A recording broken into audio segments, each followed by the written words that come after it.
Gangs, welcome back with me, introvert boy, and a lot of things about life.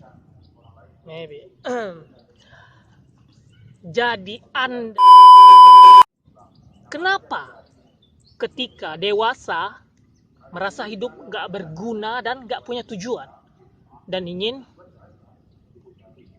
mengakhiri hidup? Kenapa? Kita bahas tuntas.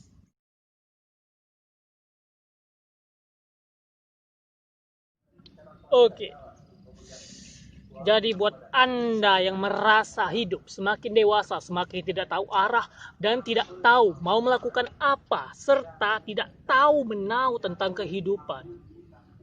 Gimana ya mas bro? Semakin besar, semakin dewasa gue makin gak tahu apa yang mesti gue lakuin dan gak tahu passion. Gue berasa kayak robot atau seperti mesin kerja. Kenapa begitu? Anda pernah merasakannya? Ya, saya juga pernah merasakannya. Dan itu terasa sangat tidak enak ya. Lo hidup dari kecil, lo gak ngerti apa-apa cok. Lo cuma main, berak di celana, dan ya menjalani kehidupan itu seperti dinikmati. Berbeda ketika dewasa mas. Kali ini gua tahu mas bro, ketika dewasa kita malah seperti orang bodoh mas bro. Kita hanya kerja, tidur, makan, bayar cicilan. Kerja, tidur, makan, bayar cicilan. Kerja, tidur, makan, bayar cicilan. Dan terus, itu seperti lingkaran setan. Nah, setannya nggak tahu. Setannya mungkin di video ini. Oke, lo ngatain gua ya. Oke, balik lagi ke materinya. Kenapa ya mas bro? Dan apa yang harus dilakukan agar hidup nggak membosankan, agar tidak ingin mengakhiri hidup? Yang pertama, lo harus bersyukur. Iya, hidup ini untuk dijalani.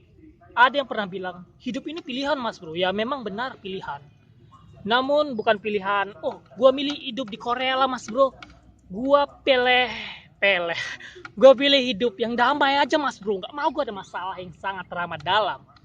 Atau gue pengen punya rumah yang besar mas bro. Gue gak mau hidup susah. Gue juga mau cok.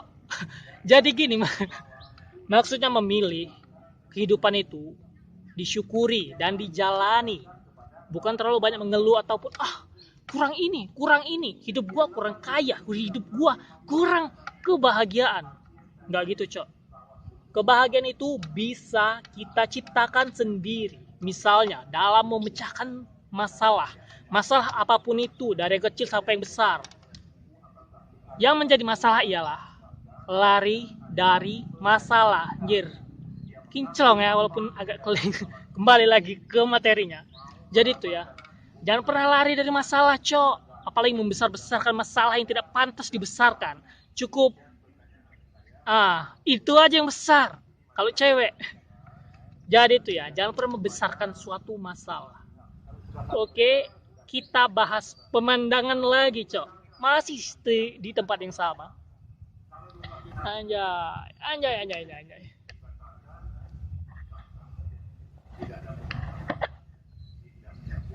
Well, this is nice. Saya sering kemari kalau sepi ya cok. Kalau sempat. Oke, sudah cukup pemandangannya. Kita bahas masalah tadi.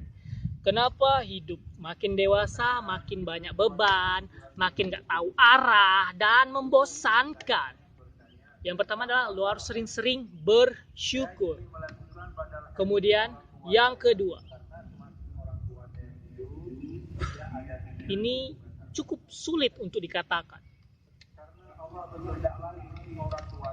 Ketika lo bersyukur, maka hidup tidak akan sekeji itu, sekejam itu, sejahat itu. Dan yang kedua, lo harus sering-sering hang out atau keluar ya. Ya kayak gua gini, cok. Nah, kita bahas lagi pemandangannya. Itu. Lo kurang tik-tik. Yang selanjutnya ialah temukan passion lo. Passion atau hobi. Jadi ketika lo semakin dewasa dan semakin tidak tentu arah, lo menjadi stuck and apa yang mau coba lakuin ya. Nah, kalau lo berdiam diri dan tidak menemukan serta mencari passion lo, ya sama aja nggak bakal ada yang terjadi, cok. Intinya lo harus nemuin passion lo di mana. Karena ketika lo udah nemuin passion lo bakal push yourself to make your dream or your hobbies become a real. Jadi itu akan menjadi nyata, cok. Dan lo nggak bakal apa ya? Ketika berkorban lo nggak bakal menjadi seorang korban ketika lo ngelakuin hobi lo. Jadi banyakin piknik dan banyakin hobi ya, cok. Bukan sekedar hobi tapi passion, itu dia. Banyak bersyukur, banyakin keluar, melihat dunia luar yang tidak sejahat yang lo kira. Dan yang ketiga ya, temukan passion lo, dalami, dan lo nggak bakal tersesat lagi di jalan yang bernama kehidupan. Kalau kata kakak si Sensei, kenapa gue jadi belibet ngomongnya anjay. Jadi menurut gue segitu dulu perjumpaan kita kali ini, dan kita bakal bertemu lagi di Talking Introvert way, introvert boy, intinya introvert. Sekian dari saya ya. Jangan lupa komen, like, dan subscribe jika berkenan. Kalau nggak berkenan ya subscribe aja. Karena subscribe itu mendukung saya. Terima kasih and ciao.